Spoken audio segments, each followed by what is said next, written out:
એટલે સારવારના વિકલ્પો કયા ગણી શકાય મેડિસિન સિવાય સર્જરી સુધીના તબક્કા? આમાં એવિયન હિપના ટોટલ 4 ગ્રેડમાં એને ડિવાઈડ કરવામાં આવ્યું છે. ગ્રેડ 1, 2, 3, 4. જી. ગ્રેડ 1 અને ગ્રેડ 2 એટલે ગ્રેડ 1 એટલે નોર્મલ. એટલે આજે મને કે કોઈને પણ ગ્રેડ 1 હોય તો ખબર જ નહીં પડે, આપણને એમ લાગશે થોડું દુખી રહ્યું છે, મેડિસિન લઈ લો. ગ્રેડ 2 થી થોડા ચેન્જીસ જોવા મળે છે, થોડી તકલીફો વધતી સ્ટાર્ટ થાય છે કે જેમાં આપણે એમઆરઆઈ તરફ જતા હોઈએ છીએ. સો ગ્રેડ 1 એમાં તો નોર્મલ મેડિકેશનથી ક્લિયર કરતા હોઈએ છીએ.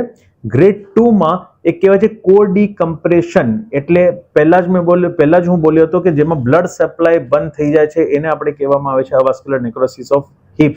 તો એવામાં આપણે ધ્યાનનું જે પ્રેશર છે, પ્રેશર રિલીઝ કરવા માટે ત્યાં ડ્રિલિંગ કરવામાં આવે છે હિપ બોનમાં, કે તેનું પ્રેશર રિલીઝ થાય અને પ્રેશરને કારણે અગર કોઈ લોહીની વાહિની બંધ થઈ ગઈ હોય તેને રિલીઝ કરી એટલે લોહીની વાહિની ચાલુ થઈ શકે.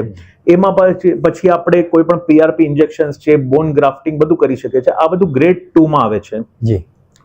જો કોઈ પેશન્ટ ગ્રેડ 2 માંથી પણ પસાર થઈ ગયો છે અને ગ્રેડ 3 અને ગ્રેડ 4 હોય છે તો એના માટે ઓપ્શન રહેતું હોય છે ટોટલ હિપ રિપ્લેસમેન્ટ. એટલે આખું ને આખું જે કોઈ પણ હિપ જોઈન્ટ છે એ હિપ જોઈન્ટ એને બોલ એન્ડ સોકેટ જોઈન્ટ કહેવાય છે.